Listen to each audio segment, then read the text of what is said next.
I think it's really difficult to share what OCD is because it's just built into my brain. So there's no way for me to look at it from an outsider's perspective because this is just how my brain has always worked. The best way I could describe obsessive-compulsive disorder would be the illusion of having control over your whole life and the illusion that you can control everything, how everyone sees you and how you see yourself. But the trick is that you were never really in control the whole time. So intrusive thoughts are almost like another person. Someone living in your brain and shouting every thing that you weren't thinking of. Any situation you can imagine yourself in if you're just speaking one-on-one with someone, the intrusive thoughts are like, did you look at them too long? How's your body language in this relationship? Like, I think you messed that up. I think this person is feeling this way and you need to react and change your energy to match theirs. Does this person not like me? Like, what was this person thinking about me? Like, what is this person thinking about what I just said? If I see someone else is upset, I'll think, why are they upset? I should be upset. If I'm not upset, I'm not a good person. I have to feel what they're feeling. And then all of a sudden I'm sad for the week or something about something that didn't even have to do with me. Because the whole point of the intrusive thought is to find something that can make you latch onto. Like find the one thing that you will get nervous about in that moment and then loop on it. And then it just kind of takes over. For me growing up, I didn't even know that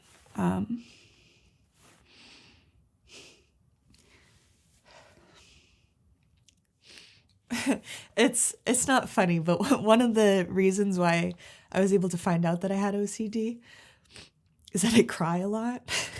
And I cry a lot when I have to talk about myself. Yeah, growing up, I didn't know. And I was always really good at school and making friends, and like I had a really great family, so I just didn't realize that. I didn't realize other people weren't like making themselves sick with anxiety and that people didn't have constant loops in their head. I would have to like organize my desk a certain way. I would make the perfect bite of food with like each tiny little piece of the meal is like all on the fork. I just didn't think anything of it until I was getting ready to go to college and I had to do a lot of interviews for schools. And every time I met with people one-on-one, I would just start crying and I didn't know why. And then when I was 16 or 17, I went to go see a therapist and for some reason, she knew right away what was going on. And then everything kind of clicked and it made sense. And everything just kind of came flooding back. In the first grade, we had these pens with little feathers on the back so you could wipe off the eraser shavings on the desk. And this girl was trying to show me how to use it. And she'd erase something and then I'd go, and get it off the desk. And I'd keep getting it off the desk and she's like, I'm trying to show you. I missed a lot of school growing up. My parents would take me to go see like gastrointestinal specialists and try to figure out why I was always so nauseous. Yeah, and then I found out I was just anxious. I was just like an anxious, worried little kid. I thought that's just how everyone's brain worked. I thought everyone was saying that if you recommend a restaurant to your parent, they're gonna get in a car crash because you recommended it to them. It's like, well, of course, why wouldn't you think that? Because it could happen.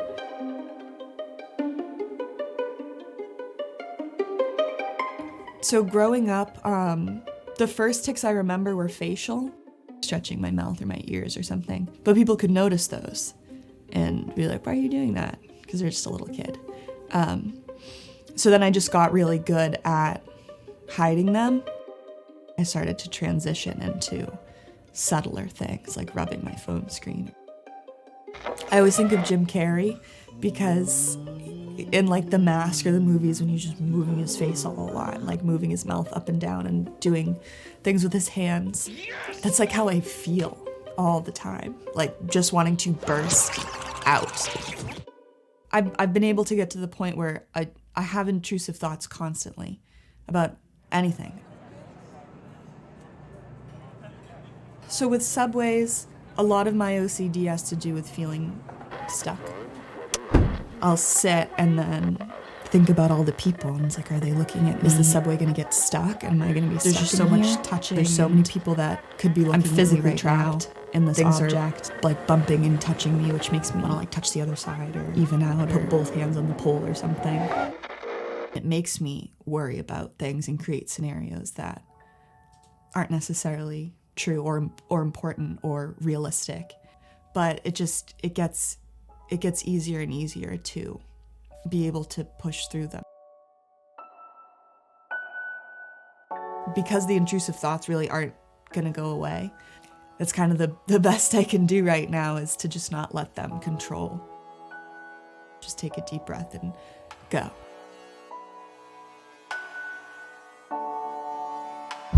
I would say to someone who has OCD and isn't seeking help, try, please, try to reach out to someone. And it's really hard to see a therapist or a psychiatrist and explain yourself over and over again. It's gonna be like years of practice and unlearning how your own brain works. I think the easiest thing is to just tell someone so they can be on you about it and try to help. You can't think yourself out of having OCD. It's not gonna happen, because I've tried and it doesn't work like that. Not everyone is gonna be able to understand, but that doesn't mean that no one will. A lot of the little tips and tricks I have now for dealing with my OCD are lifestyle based. I'm practicing things like yoga and meditation to help gain that strength of being able to let my thoughts pass through. Acknowledge your OCD and acknowledge the tic and acknowledge the bad thoughts and give them a reality. I think the most important thing to remember with OCD is that you are better than the OCD and you are in control. And that